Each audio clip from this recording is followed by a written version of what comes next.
코샤 가이드 단체 급식 시설 한계에 관한 기술 지침입니다. 목차는 목적과 적용 범위, 용어의 정의, 국소배기, 전체 환기, 환기 시설, 관리 기준으로 되어 있습니다. 적용 범위는 단체 급식 시설 및 상업용 조리시설에 설치하는 전체 환기와 국소배기 장치 등의 환기 설비 등에 적용을 할 수 있습니다.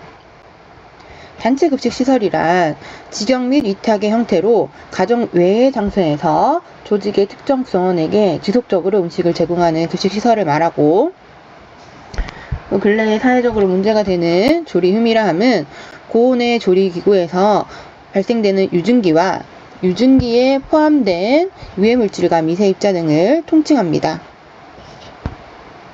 산업위생에서 흔히 말하는 흉가는 정의하는 방식이 조금 다릅니다. 국소배기 장치는 조리기구에서 발생되는 조리흉을 후드로 포집해서 덕트로 이송하고 공기정화 장치를 거쳐서 정화를 하고 배풍기가 배기구를 통해서 배출하거나 처리하는 장치를 말하고, 전체 환기란 조리실 상부에 정체된 열 수증기 및 조리흉을 희석해서 환기시키는 장치 또는 설비를 말합니다. 후드 면풍속은 후드 개구 면풍속이라고도 하고, 후드의 개방된 면에서 후드 내부로 유입되는 속도를 말합니다. 후드가 이렇게 있으면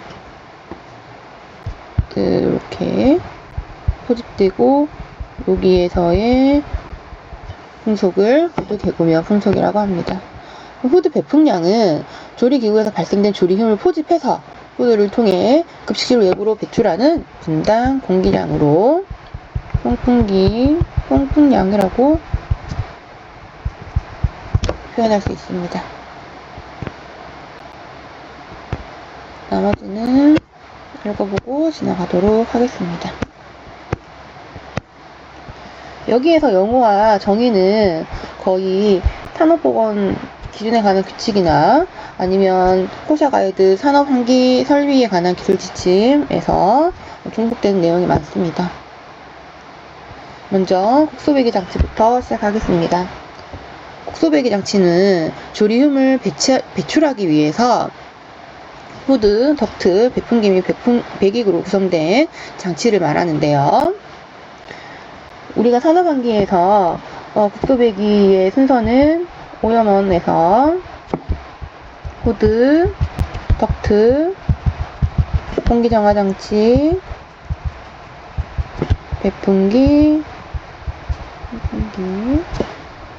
배기구 순서로 되어 있고 동일하게 되어 있습니다.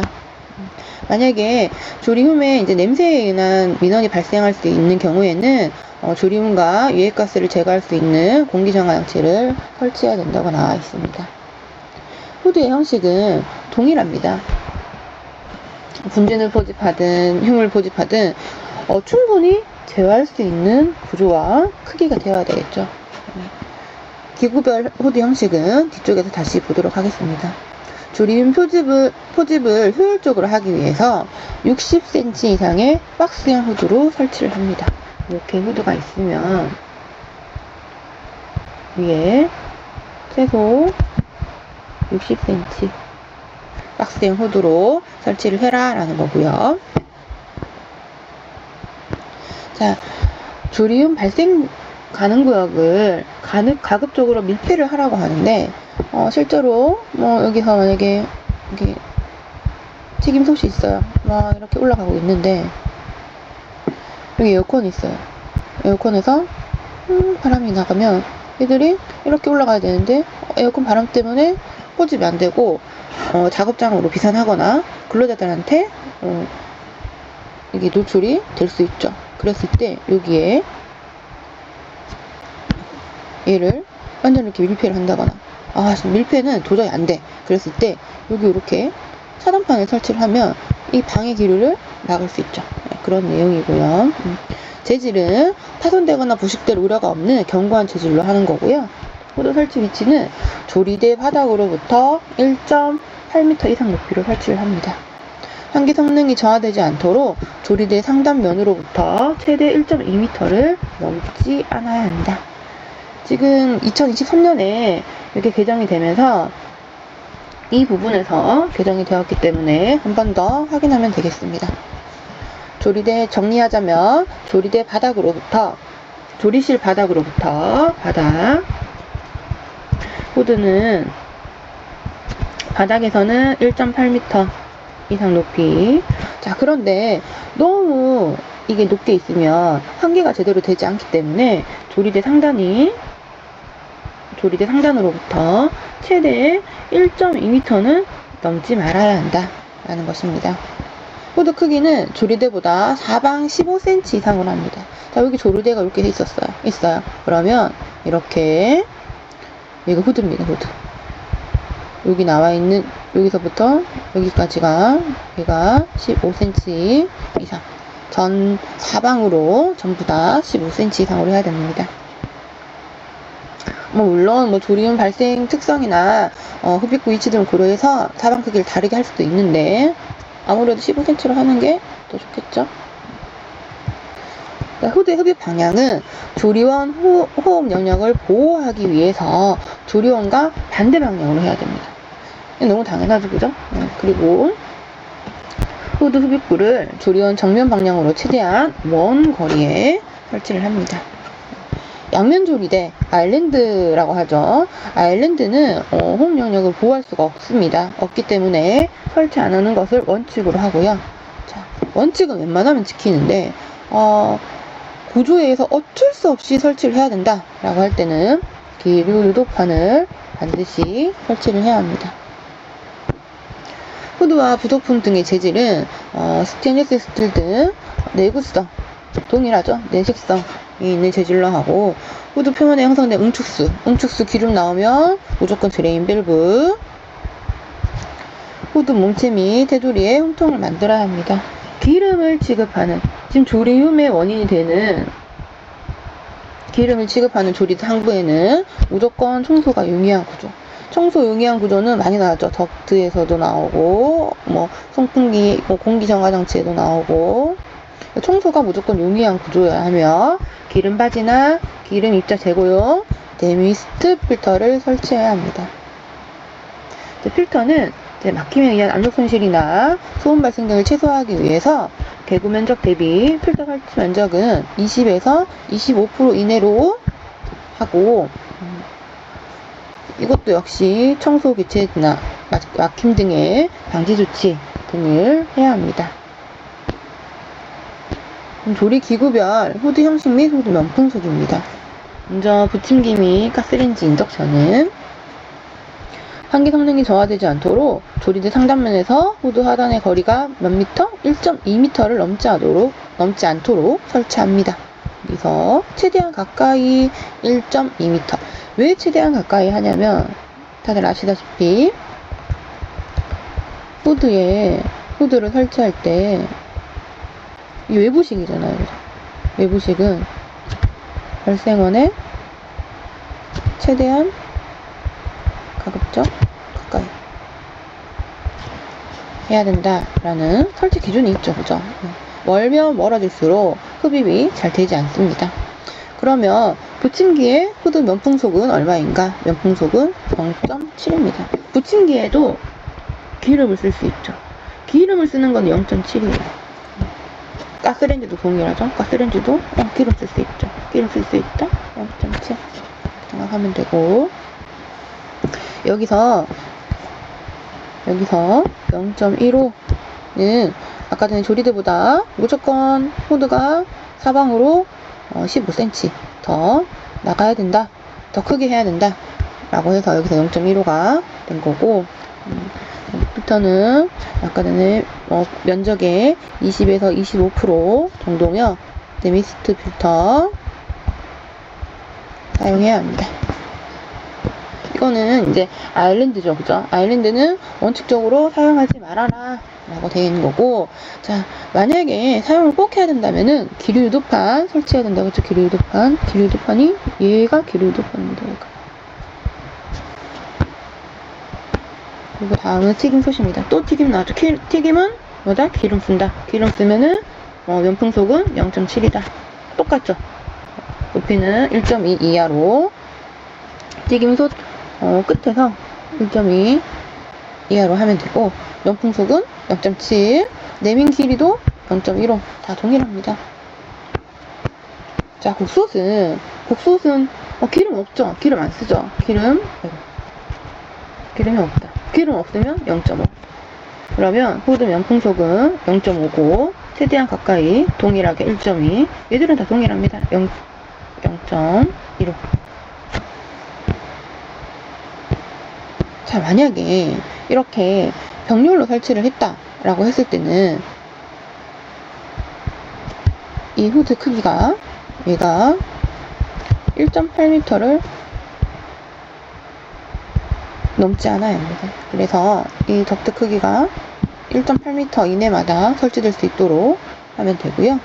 나머지는 동일하게 작업대 조리대 상단, 국솥 상단에서 후드까지 1.2m 이내면 되고, 내민 길이도 0.15m 동일합니다. 자, 오븐에는 흉이 이렇게 가스처럼 이런 것들이 나오지만은 우리가 따로 이렇게 기름을 쓰지 않잖아요. 기름을 쓰지 않기 때문에 0.5m 퍼센트. 식기세척기는 조금 달라요. 왜냐면 식기세척기는 우리가 기본적으로 사용을 할 때 기름이 아닌 다른 유해물질이 나온다고 생각을 하면 됩니다. 그래서 식기세척기 입출구는 연풍속이 0.7이다.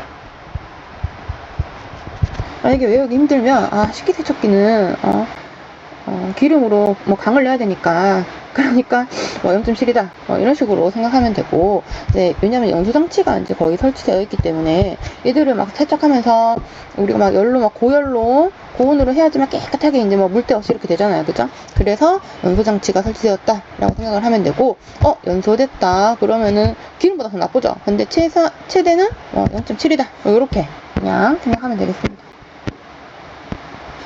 조리실 층고가 낮은 경우에는 사실 이제 천장에 후드를 설치하기 조금 어렵죠. 그죠? 후드를 설치하고, 후드가 끝이 아니라 또 덕트로 또 빼내야 되니까요. 자, 그래서 첫 번째 장어, 이제 이거는 별로 문제가 되지 않는 거예요. 그래서 작업에 가까이 되지 않는 범위 내에서 최대한 가까이, 얘가 얼마나 그랬죠? 1.2m 이내에 라고 돼 있고, 필터는 후드 개고 면적의 20에서 25% 이게 낫죠. 그죠? 여기에 최대한 가까이 방향으로 90% 이상 면적을 가지도록 설치를 하고, 최대한 벽 가까이 덕트를 설치를 합니다. 자, 근데 천장이 너무 낮아요. 천장이 너무 낮아가지고 덕트가 조금 설치하기 힘들다고 하면은 덕트 크기를 조금 더 줄였죠. 그 다음에 이거는 이제 내부식 첫방향이잖아요. 내부에 이렇게 슬롯을 달아가지고 유속이 나눠서 들어갈 수 있도록 이렇게 설치를 한 거고요. 앞에서 설명한 것처럼 후드 설계풍속은 조리 기구별로 조금 달라요. 그래서 기름을 쓴다. 이 기준이 뭐냐? 나누는 기준. 기름을 쓴다. 기름을 안 쓴다. 자, 그래서 기름 썼을 때 붙이고, 가스레인지에 굽고, 튀기고, 그 다음에 세척기는 아까 전에 뭐라고 하면 된다고 그랬죠? 연소가스인데, 연소가스 말고, 그냥 생각하기 쉽게, 급식판에 기름을 바른다. 이렇게 생각을 해가지고, 기억을 하면은 0.7m/s 이상, 이렇게 네 가지 기억하기 쉽게 하면 되고, 나머지 5분. 우리 왜 치킨 같은 것도 기름에 튀기지 않은 오븐에 구운 이런 치킨 이렇게 얘기하잖아요. 그죠? 그래서 여긴 기름이 없다. 국 끓일 때 기름 안 넣죠. 그죠? 없다. 피타 가스 처리 등일 때 얘가 밥솥 이런 것들 수증기죠. 그죠? 네, 그런 것들은 0.5 이렇게 0.5, 0.7 쉽게 생각할 수 있고요. 후드 성능은 조리음 발생원에서 후드까지의 기류 흐름 상태를 평가를 해야 되고, 후드 면풍속을 측정해서 설계값과 비교 평가해야 됩니다. 자, 기류 흐름 상태 평가는 우리가 스모크 테스트 있죠. 우리 옛날에 그 뭐랄까 모기 퇴치하는 박력차 있죠. 이렇게 오웅 하면서 나가는 그런 차 그런 거 조그만한 것처럼 해가지고 이게 그 미스트나 연기를 만듭니다. 그 스모크 테스터가 있고, 또 아니면 우리 또 많이 쓰는 거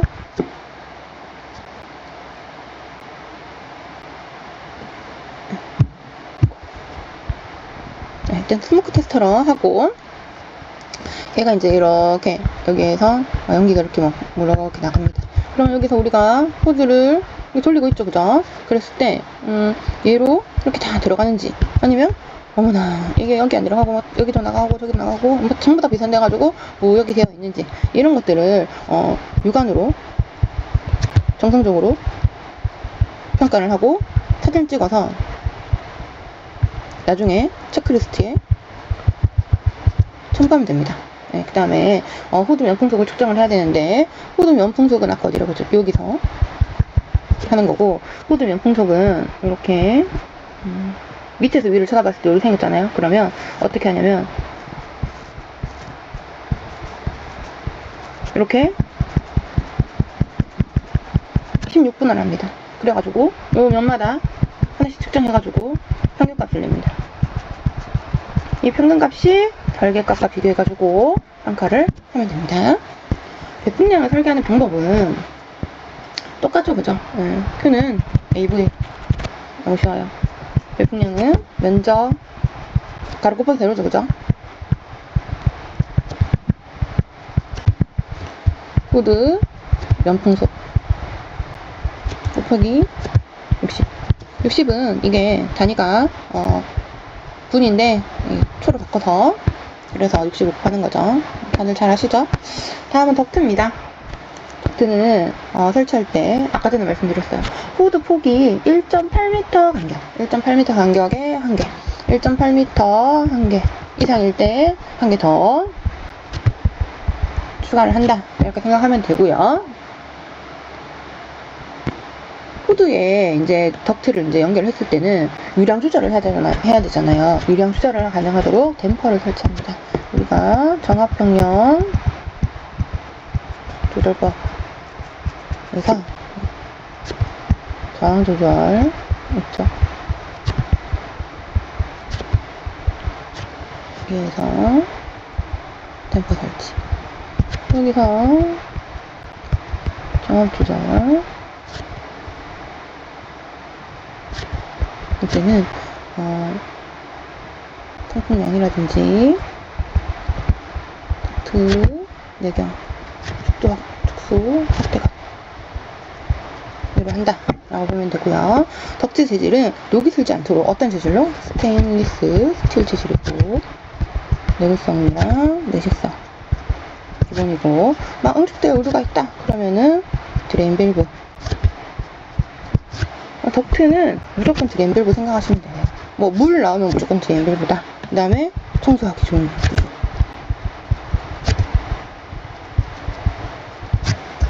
이렇게 되어 있고,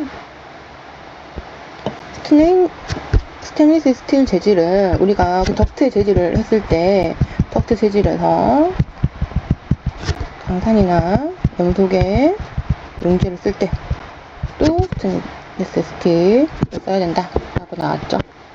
자, 장방향 덕트에서 발생하는 진동 소음을 최소화하기 위해서는 종횡비는 1.5 이하로 설정합니다. 1.5 초과하면은 어떻게 되냐? 두께를 0.8T 이상으로.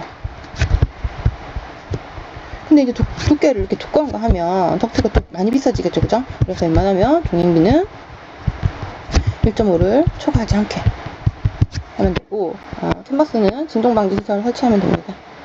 자, 반성 속도는 우리가 이제 말하는 반성 속도는 뭐예요? 이송 속도라고도 하죠. 쉽게 이송 속도. 뭘 이송하냐? 먼지, 뭐 유해물질, 가스, 뭐 이런 것들 이송한다 라고 생각을 하면 되고, 그럼 얘가 우리가 덕트에서 이렇게 갈 때 쭉 잘 가야 되겠죠, 그죠? 근데 힘이 없어서 밑에 퇴적이 돼요. 그럼 안 되죠. 이 퇴적을 방지하고 퇴적되지 않고 끝에까지 이제 우리가 도달을 해야 되잖아요. 기술살 따야 되잖아요. 기술살 딸 때까지 가야 된다. 여기도 끝까지 여기 조달할 때까지 갈 수 있는 속도가 이송 속도입니다. 속도. 또 제어 속도랑은 좀 다르죠, 그죠? 제어 속도랑 같은 의미가 아닙니다. 자, 그래서 덕트 내 분진이 퇴적하지 않도록 덕트 반사 속도를 결정을 해야 되는데, 조리흉은 자체가 퇴적 우려가 굉장히 낮아요. 휴음이기 때문에. 그래서 과도한 반수 속도를 만약에 우리가 그 분진의 반수 속도 할 때 무겁고 제일 높은 반수 속도 필요한 거 무겁고 거기다 습하기까지 해요. 이때는 22.5 이상이죠. 그러면 조리음을 22.5까지 했어요. 그러면 얘는 사실 흉은 얼마였어요? 10에서 12.5. 그럼 2배죠, 그죠? 이렇게 되어 있는데, 거기 2배나 했어요.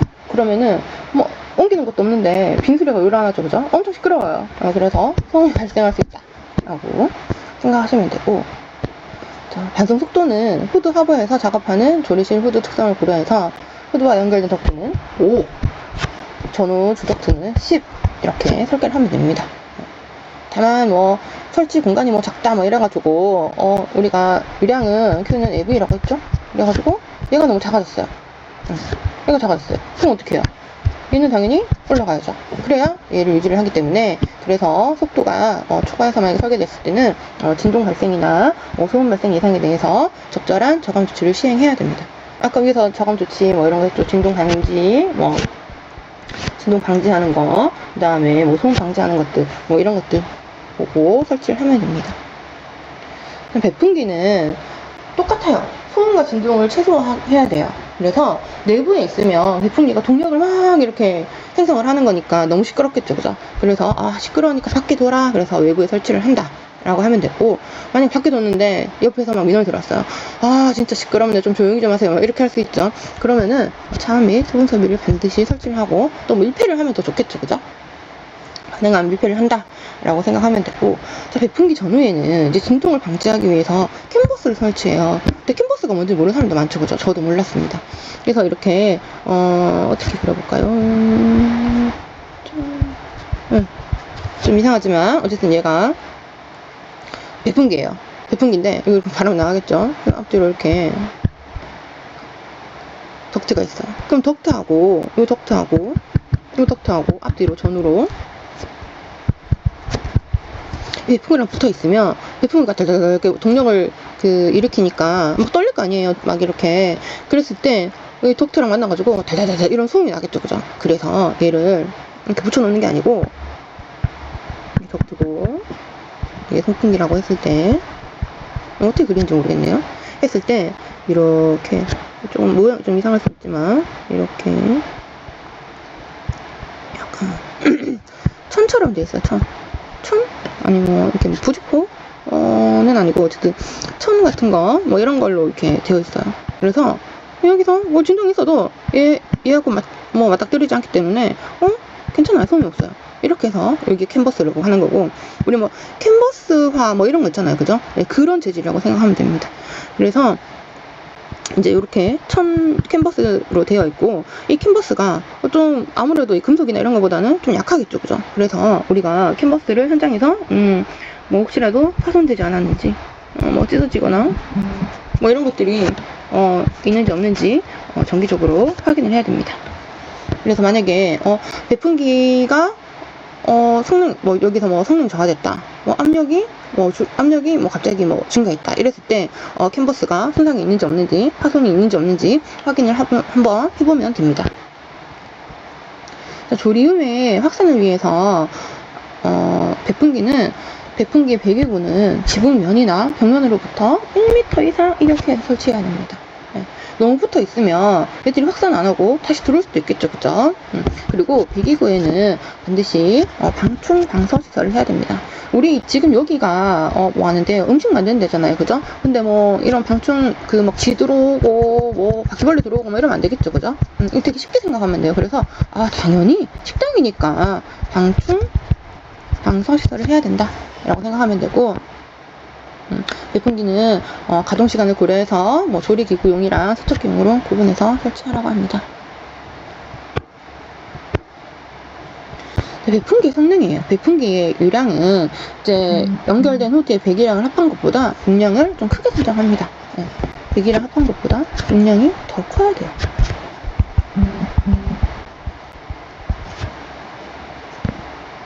배풍기 정압은 후드로 유입된 공기가 배출구로 배출될 때까지 발생되는 압력 손실이고요.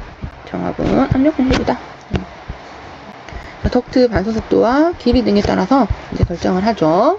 그 다음에 덕트 반수 속도와 길이에 따라서 배풍기 정압이 이제 결정이 되는데 공기정화 장치가 만약에 설치를 했을 때는 공기정화 장치에서 오는 압력 손실도 같이 고려를 해야 됩니다. 여기 덕트 반수 속도와 길이에 따른 정압 산정표가 있습니다. 기본적으로 덕트 반수 속도, 우리 가지 덕트 아까 오라고 했죠? 가지 5일 때 덕트 길이당 배풍기 정압은 30으로 다 동일해요. 10이다. 아까 우리 조덕트 10이라고 했죠. 그러면 기준은 50m입니다. 3, 4, 5는 45. 네. 6, 7, 8은 60입니다. 네, 여기는 높아도 그냥 60으로 해라. 여기는 중간이다. 뭐 이렇게 한번 생각해보면 되겠네요. 그리고 만약에 15m 이상이다 라고 했을 때는 70, 80, 90, 네, 110, 120 네, 정압이 갑자기 확 올라가죠. 그죠? 그러면은 우리는 이거를 15m까지 쓸 필요가 없는 거예요. 우리가 지금 국소배기에서 제일 중요한 거는 사실 필요 소폭량을 저감을 해가지고 정제성을 확보를 하는 거잖아요. 그죠? 그렇기 때문에 웬만하면은 50 이렇게 한다 라고 생각하면 되고, 공기정화 장치는 배풍기 전단에 설치해야 되죠. 그죠? 우리 설치하는 거. 우리 이제 국소배기 장치 설치할 때 후드, 덕트, 공기정화 장치, 송풍기, 배기구 순서가 있어요. 근데 만약에 요거랑 바꿀 수 있었는데, 이거 바꿀 수 있는 거는 폭발물이 없고, 배풍기가 날개에 보시고리 없을 때 해도 되지만 폭발물이 없을 수 있어요. 근데 거의 우리가 이제 오염물질을 이렇게 이송을 하죠. 그랬을 때 거의 이게 막 부식되고 뭐 퇴적되고 뭐 이럴 수 있잖아요. 그죠? 그렇기 때문에 우리 배풍기가 비쌉니다. 동력원. 이게 제일 중요하죠. 그죠? 우리 심장 같은 거죠. 아무리 잘 빨아들여도 동력원이 없으면, 아무리 잘 설계가 돼 있어도 동력원이 없으면 빨아들일 수가 없죠. 그죠? 네, 그렇기 때문에 배풍기를 보호하자 이렇게 생각하면 됩니다. 이제 공기정화 장치 같은 경우에는 사실 뭐 환경부용에서 음식적 냄새 관리 가이드북을 또 이제 발간을 했어요. 근데 보니까 좀 너무 어려워가지고 일단은 이렇게 생각하면 됩니다. 조합형 합하자 뒤에서 조금 더 어떻게 합할지 나오는데, 우리가 기본적으로 이제 냄새를 조금 이렇게 빨아들일 수 있는 거는 활성탄 흡착이라고 생각하잖아요. 그죠? 이런 것들을 좀 생각을 해보고 뒤에서 다시 보도록 하겠습니다. 자, 공기 정화 장치별 이제 뭐 장단점에 대해서 나와 있는데요. 우리가 많이 아는 이제 전기 집진기입니다. 입자성 물질 같은 경우에는 이제 가벼운 분질, 미세 분질. 우리가 이제 산업환기 기준의 산업환기 기술 지침에 보면은 5 마이크로미터일 때, 그 다음에 5에서 10 마이크로미터일 때 전기 집진기를 사용을 해라라고 되어 있어요. 그래서 입자성 물질 제거에 굉장히 효과적이고 95% 이상 한다고 하는데, 사실 저희 이제 현장에서 전기 집진기 엄청 큰 걸 쓰거든요. 근데 이제 밑에 깔려 있는 분진을 봤을 때 제가 봤을 때 95% 이상은 조금 힘들 것 같습니다. 그리고 어쨌든 넘어가서 6652 가정에 연기가 제거 가능하고 압력 손실이 낮고 대풍량 처리에 적합하고 운송 비용이 저렴하고 규모가 큰 음식장에서 적용 가능한데, 규모만큼 제가 봤을 때는 그 규모만큼 전기 집진기가 크기 때문에 아마 좀 도입하기 힘들지 않나 라고 생각이 듭니다. 단점으로는 가스성 물질 처리가 어렵고 방전극 지진판의 관리가 굉장히 중요하고, 근데 이제 여기가 이제 우리가 여기서도 이제 기본적으로 우리가 건강장애를 얘기를 할 때 조리효율 얘기하잖아요. 조리효율은 뭐다? 기름을 쓴다라고 했는데, 만약에 기름이 누적되거나 뭐 이럴 때는 하전이 어렵고 또 화재가 발생할 수 있어요. 그렇기 때문에 조금 어렵고, 설치할 때 그 설치비가 굉장히 비쌉니다. 그래서 고가의 설치비. 또 기름을 맨날 청소해야 돼요. 이거 뭐 너무 힘들죠, 그죠? 엄청 큰데 맨날 청소할 수 있어요. 근데 엄청 크다 했잖아요. 엄청 큰데 맨날 청소한다? 그게 힘들죠, 그죠? 아까 말했던 활성탄 흡착이 나왔어요. 가스성 물질에 굉장히 효과적이고 다양한 악취 물질에 흡착이 가능합니다. 우리 가스성 물질 할 때 활성탄관으로 포집해가지고 비극성 물질일 때 가스 크로마토그래피 뭐 거의 FID로 이렇게 하죠. 이거는 똑같은 거라고 생각하면 됩니다. 설치 비용이 비교적 저렴하고 간헐적 운전에도 효과적이에요. 계속 이걸 돌리지 않잖아요, 그죠? 우리 막 브레이크 타임도 있고 뭐 쉴 때도 있잖아요, 그죠? 그럴 때 간헐적으로 운전을 할 때도 효과적이라는 거예요. 그리고 유지 관리가 비교적 용이하다. 활성탄은 그냥 뭐 갈면 되잖아요, 그죠? 교체하면 되니까. 단점으로는 669 할 때는 전처리가 필요해요. 왜냐면은 이게 활성탄이 너무 잘 이제 흡착을 잘 하다 보니까 기름 성분에 의해서 막힘이 생길 수가 있거든요.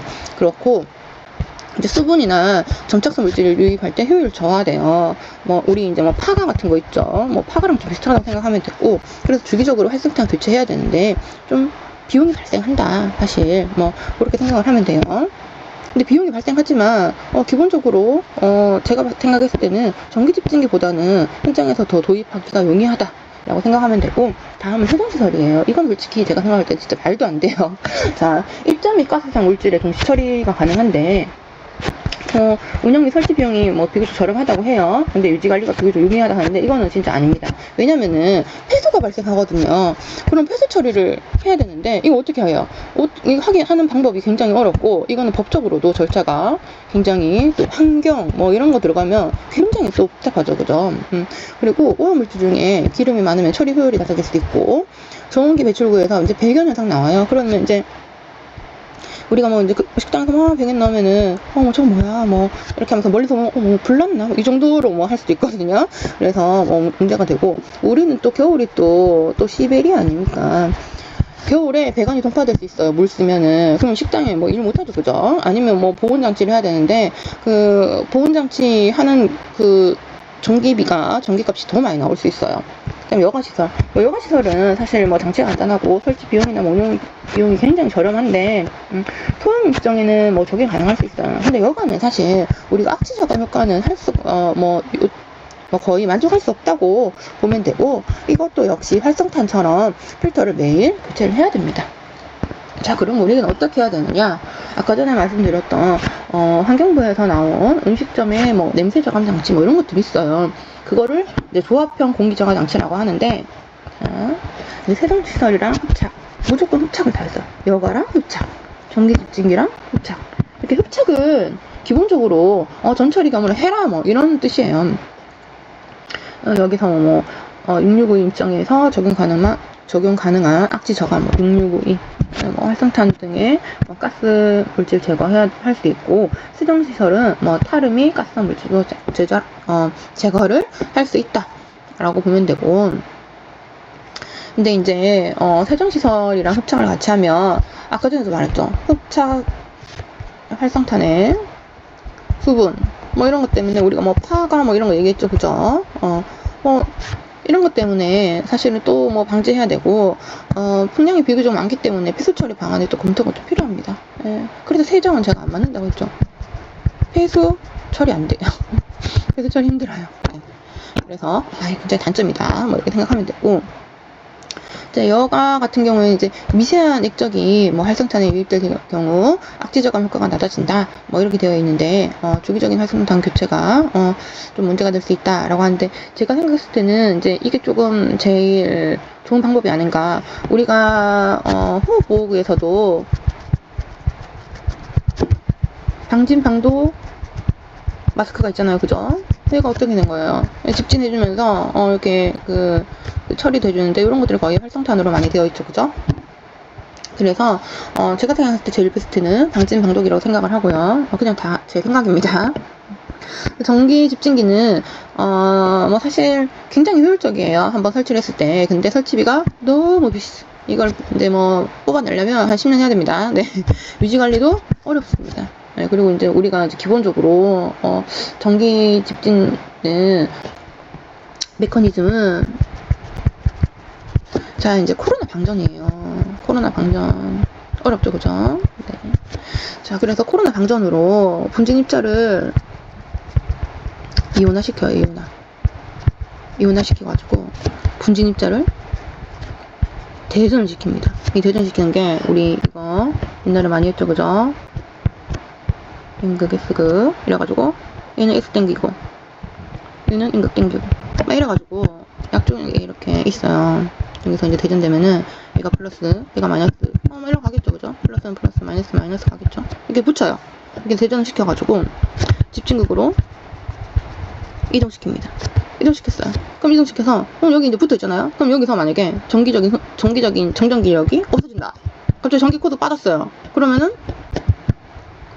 여기서 얘들이 붙어있지 못하겠죠. 왜냐 여기 처음에 당길 때 이런 걸로 당겼잖아요. 그럼 자석을 없앴어요. 그럼 얘들 당연히 뭐지? 그러면서 이렇게 떨어질 수 있겠죠, 그죠?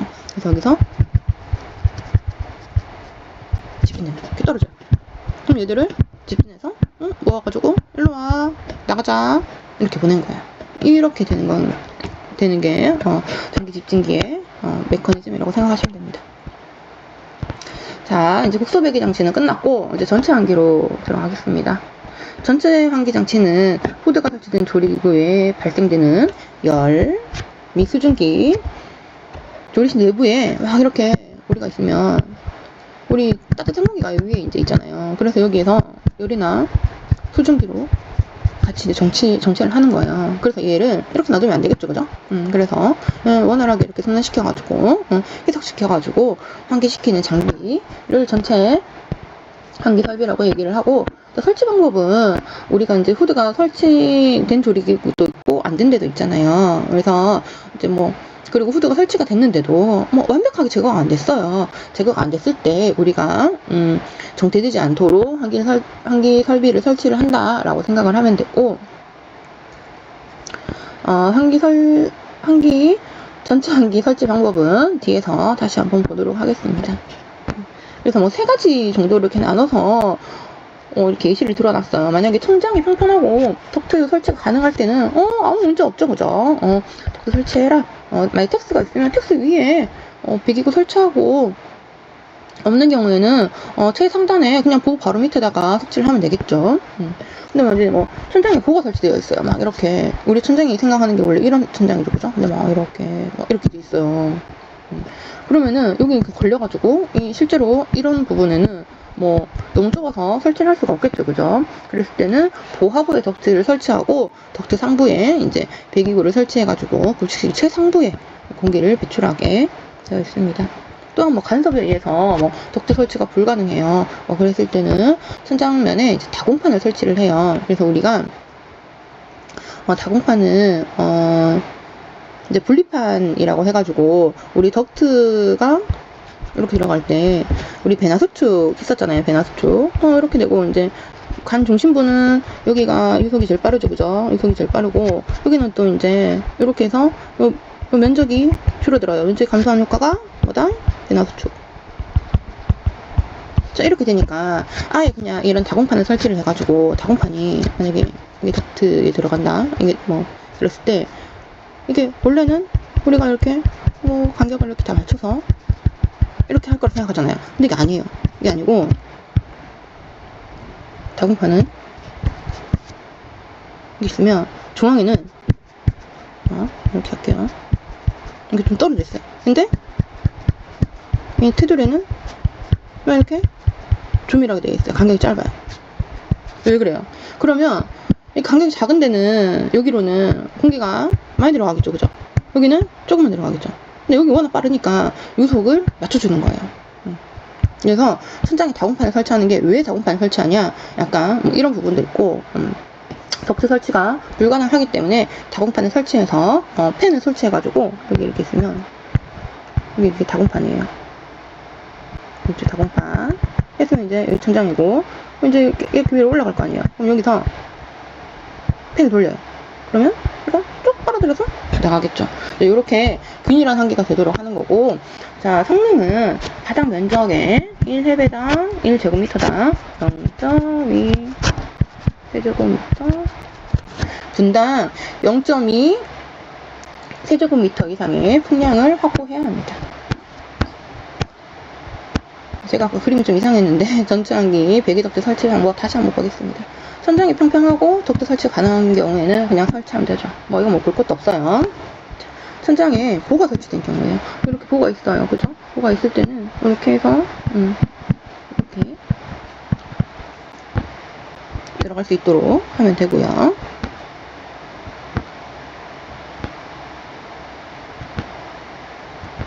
자, 간섭 위에서 덕트 설치가 불가능할 경우에는 우리가 벽 부착형 펜을 활용할 수 있어요. 그래서 여기 벽이죠, 벽. 벽에 펜 이렇게 해가지고 이 배기구예요. 그래서 여기 펜 있고 이렇게 그렇죠. 이렇게 해서 이렇게 나가게 돼 있어요. 그래서 아까 이거는 이제 우리가 플래너는 촉만 실으라 그래요. 그래서 이렇게 있는데 이렇게 들어오겠죠, 그죠? 여기서 이렇게 들어오면서 애들이 적절하게 이렇게 혼합이 돼가지고 나갈 때 손실이 조금 줄어든다, 에너지 손실이. 그렇게 생각하면 되겠습니다. 자, 급압기 시설은 사실 여기서도 시험이 많이 나오기 때문에 조금 봐야 되는데요. 이제 급기 시설은 자연급기구 또는 강제 급기 시설을 반드시 설치해야 된다. 자, 이건 무슨 내용이에요? 우리 보충용 공기. 환기장치 하면은 무조건 보충용 공기는 필수입니다. 필수고. 자, 그리고 내부로 또 아까 전에 말했지만 조리실 내부로 이제 들어오는 공기예요. 조리실 내부로 이제 공기 들어오니까 조리실은 뭐 하는 거다? 음식 만드는 곳이다. 근데 뭐 먼지랑 뭐 아까 전에 말했던 그 바퀴벌레 쥐 이런 거 들어오면 안 되겠죠, 그죠? 네, 그래서 필터를 거쳐서 급기 되도록 하고, 필터 뭐 이런 게 나오면 무조건 청소해야 되죠, 그죠? 청소해야 되고 교체해야 되고. 이래서 필터 하면 청소하고 교체 같이 들어간다 라고 보면 되고, 자연급기구를 통해서 외부 공기가 유입되는 경우에는 뭐 필요시 설치한다 하는데 그냥 다 설치하면 돼요. 네, 다 필요합니다. 네. 자, 외부와 연결된 흡기구에는 위생해충의 해충, 지침 방지하기 위해서 방충 방사 시설한다. 앞에 설명했죠. 강제 급기시설로 급기하는 경우에는 조리실 상시 배기량의 80에서 90% 범위에서 급기량을 설정을 하고요. 횡기류가 있어요. 횡기류 같은 아까 전에 말했던 무슨 에어컨 바람 같은 거 이런 거에 대해서 포드 효율이 저하되지 않도록 위치나 급기 방향을 적절하게 또 조절해야 됩니다. 자연 급기구를 통해서 조리실 내부로 들어오는 기류의 속도는 개방면에서 이제 2.5m/s를 초과하지 않도록 해야 돼요. 만약에 자연 급기구가 만약에 여기 이렇게 후드가 있고 여기 조리대가 있어요. 그래서 이렇게 올라가는데 여기 벽이 있고 여기서 이게 자연 급기가 되는데 얘가 2.5m 세크를 초과해버리면 넘어가가지고 다 유입이 안 된다는 거죠, 그죠? 비산될 수 있기 때문에 2.5 이하로 하고, 만약에 얘가 이제 들어오면서 진짜 2.5라도 여기에 차단판이라 이런 게 없어가지고 비산될 가능성이 있다. 그랬을 때는 1.5m/s 이하로 급기되도록 해야 됩니다. 만약에 여름이랑 겨울에는 또 너무 덥거나 너무 춥잖아요, 그죠? 그러기 위해서 이제 냉난방 기구를 설치해서 적정 온도가 좀 유지되도록 해야 되고, 이것도 똑같아요. 이제 이런 냉난방 기구의 기류 때문에 우리가 압력 손실이 흡인 성능을 저하시킬 수 있는 우려가 있을 때는 이렇게 방향을 좀 틀어야 됩니다. 자, 환기 설비를 신규 설치할 때 급기가 급기 설비가 필요한지 안 필요한지 검토를 해봐야 돼요. 검토를 할 때 조리실 내 총 배기 유량을 확인을 하는데요. 처음에 그 다음에 배기량 확인하고 면적을 확인해요. 공기 들어올 수 있는 면적. 그 다음에 급기구 유입 속도를 계산을 해봐요. 그랬을 때 총 배기 유량 Q를 면적으로 나눠요. 그럼 이게 이제 유입 속도고요. 그럼 이 유입 속도가 2.5m/s를 초과하는 경우에는 급기 시설을 설치를 해야 돼요. 그래서 만약에 이미 환기 설비가 설치돼 있어요. 그때 이제 급기를 추가로 해야 돼요, 말아야 돼요? 이렇게 물어볼 수 있잖아요. 그럴 때는 창문이나 출입문에서 열선 풍속계로 한번 측정을 해봐요. 그때 2.5mP를 초과한다. 그러면 이거 급기 시설 해야 되네요. 이렇게 생각을 하시면 됩니다. 그리고 우리가 사실은 지금 조리움에 굉장히 꽂혀가지고 얘가 1급 발암물질이죠, 그죠? 이렇게 사실 이슈가 되고 있고, 문제가 문제가 된다고 해서 사실은 무조건 이거를 조리하지 마, 다 굽지 말고 이렇게 할 수는 없잖아요, 그죠? 그래서 이제 우리가 관리를 해야 되는데, 사실은 조리움이 사회적으로 지금 이슈가 돼서 그렇지, 우리가 기본적으로 조리사들이 연료가스에 노출된다거나 아니면 유해가스, 특히 일산화탄소 같은 경우에는 이건 나올 수밖에 없어요. 이제 평소에 나오는 게 아니라 우리가 아까 전에 제어속도 얘기하면서 얘기도 했지만, 사실은 국솥이나 이런 걸 할 때 이제 국솥이 이렇게 있잖아요. 그러면은 밑에서 불을 뗍니다. 파이어 이제 불 붙이죠, 그죠? 그러면은 불 붙였을 때 여기에서 일산탄소 측정을 한번 해보면 우리가 일산탄소 기준이 1.5%잖아요, 그죠? 근데 사실 이거를 금방 넘어요. 거의 한 4,000, 5,000까지도 올라갑니다. 물론 이게 8시간 계속 이렇게 나가는 건 아니지만, 만약에 우리가 24시간 끓인 곰탕이라든지 이런 것들이 있으면은 사실 우리가 일산탄소에서도 중독을 또 무시를 못하죠, 그죠? 일산탄소는 뭐다? 우리가 이제 얘가 조리움이 이제 발암물질이라고 하면은, 일산화탄소는 생식독소 물질이에요. 생식독소 1의 물질이기 때문에 우리가 또 일산화탄소에 대해서도 과다한 발생을 또 노출이 되면 안 되죠, 그죠? 사실 그렇기 때문에 이런 것들을 다 감지할 수 있는 감지기 및 경보기를 설치해야 됩니다. 그래서 연료나 가스, 이렇게 연료나 가스를 사용하는 데는 무조건 감지기, 경보기 설치를 해야 된다라고 생각하면 됩니다. 자, 이렇게 전체 환기도 하고 국소배기도 했어요. 그랬을 때 환기 시설이 제대로 설치됐는지 적동성을 또 검토를 해봐야 되겠죠, 그죠? 이 제대로 된 거 맞아? 이렇게 위에 부장님이 물어볼 수도 있죠, 그죠? 그럼 확인해 보겠습니다 하면서 이제 확인하면 돼요. 신규 설치 또는 주요 구조 부분을 많이 변경을 했어요. 그랬을 때는 도면이나 대통도를 작성해서 꼭 보존을 해야 됩니다. 저희가 이제 얼마 전에 회사에서 제가 이제 또 중대를 메고 신규로 다시 이제 주요 구조 부분을 변경을 했는데요. 이때도 도면이나 개통도 작성해서 보존을 해야 되겠죠, 그죠? 그 전에 저희가 한 25년, 30년 전에 이거를 해놓고 도면을 찾으려니까 찾을 수가 없더라고요. 이제 그런 부분이 발생하지 않도록 다 이런 자체 점검에 필요한 이제 정보까지 다 기재를 해서 보관을 해야 됩니다. 그리고 우리가 검사해야 되는 그 기준이 있잖아요, 그죠? 첫 번째, 신규 설치했거나, 두 번째, 정비 후에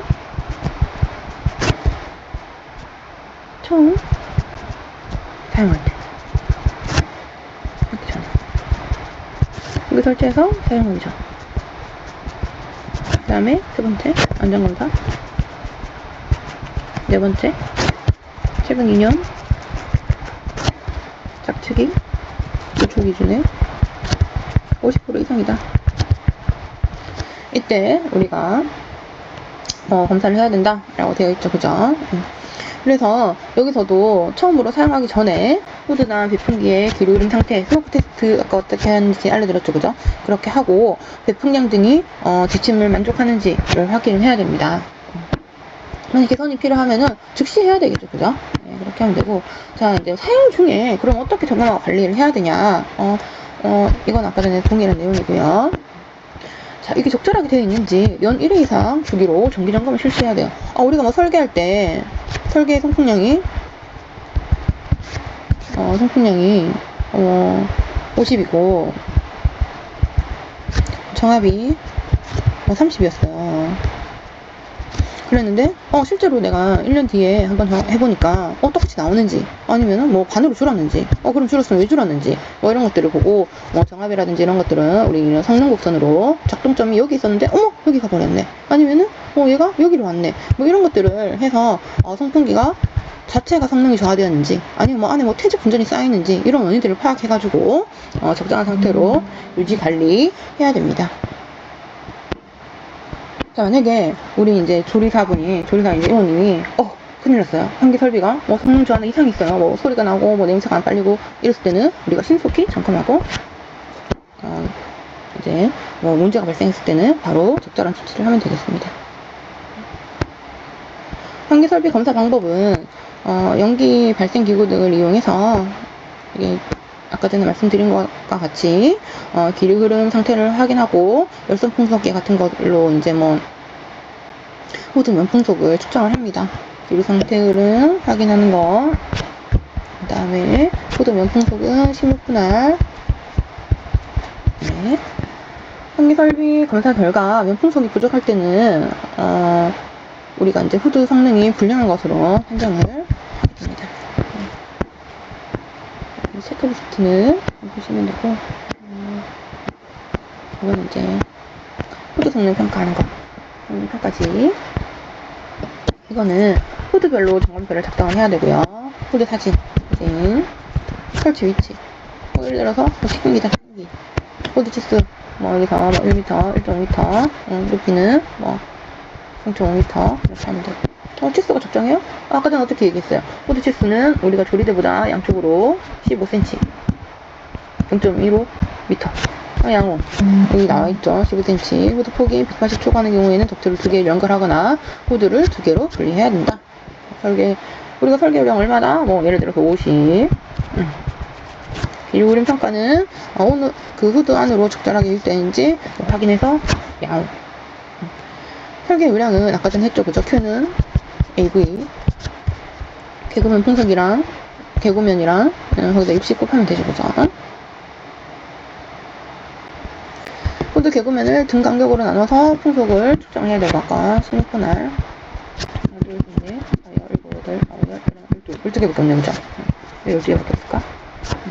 어쨌든 실제 후드 요량은 하면 되고, 연풍속도 적절한지 불량이네, 불량하면 되고, 작업자 용량을 보호하나. 우리가 아까 전에 얘기했죠, 그죠? 후드가 사람 여기 있으면 후드가 외부 측방식이라고 치고 이렇게 있으면 이렇게 가야 되죠, 그죠? 네, 이렇게 갈 수 있도록 반대쪽으로 이렇게 할 수 있도록 하고, 호즈 성능은 어떤지 양호 방해기로 있나 없나 있음 없음 이렇게 에어컨, 선풍기 이런 기능이 있는지 하면 되고. 정리하자면 후드는 덕트 간 거리가 최대 1.8m예요. 아까 1.8m라고 말씀드렸죠, 그죠? 그리고 이 조리대에서 내민 길이가 사방으로 0.15m입니다. 그리고 이 박스는, 후드 박스는 아까 60cm라고 그랬죠. 0.6. 그리고 이 조리대 상부에서 후드까지 거리는 1.2m 이내. 이거는 이상이 아니고 이내예요. 가까울수록 좋죠. 그 다음에 조리대는 바닥으로부터 1.8m. 이 각도는 60도 정도 생각하면 되고, 여기 데미스트 필터 똑같죠? 1.2, 내민 길이 0.15. 요거는 아일랜드형은 안 한다, 하지 마라 라고 하면 되고, 만약에 꼭 해야 된다, 나 미친 척하고 하겠다 라고 하면 여기 기류 유도판이 필수입니다. 기타 점검 사항으로는 덕트는 아까 댐퍼 설치해야 된다고 그랬죠, 그죠? 후드와 댐퍼 사이에. 그 다음에 덕트 연결 부위에 누유 여부. 덕트가 연결되어 있는데 이렇게 플랜지로 이렇게 체결을 했어요. 그래서 여기서 기름 떨어져요. 그럼 무조건 안 되겠죠, 그죠? 그 다음에 세척기 연소기 상부에 후드가 설치되어 있는지. 아까 연소기는 좀 약간 좀 이상하지만 0.7m/s인데 이렇게 어떻게 외우라고 했죠? 기름칠한다. 그래서 연소기에서 기름칠한다. 이렇게 생각하라고 했죠. 그 다음에 전체 환기 하면은 무조건 보충용 공기 하면 되고, 상부 고열 환기장치 설치 유무는 아까 전에 말했던 세 가지 경우, 상부 고열, 유해가스 전체 여부 및 고열 환기를 위한 전체 환기 설치 여부 보시면 되고, 기타 만약에 문제점이 있다 그러면 문제점을 쓰면 되겠습니다. 여기에서 아까 말한 것 같이 주요 개정 내용은 코드 설치 높이는 1.2m 이내에서 바닥에서 1.8m 이상이 돼 조립 상단면에서 최대 1.2m 이내로 변경이 되었고 덕트 종임비가 1점을 초과하거나 권장 반송 속도 이상일 경우에는 두께를 0.8T 이상으로 하거나 보강제를 추가하고 인버터 설치를 권고한다 이런 내용도 있고요. 강제 급기 시설의 급기량은 총 배기량의 80에서 90% 정도로 결정을 하도록 이렇게 개정이 되었습니다.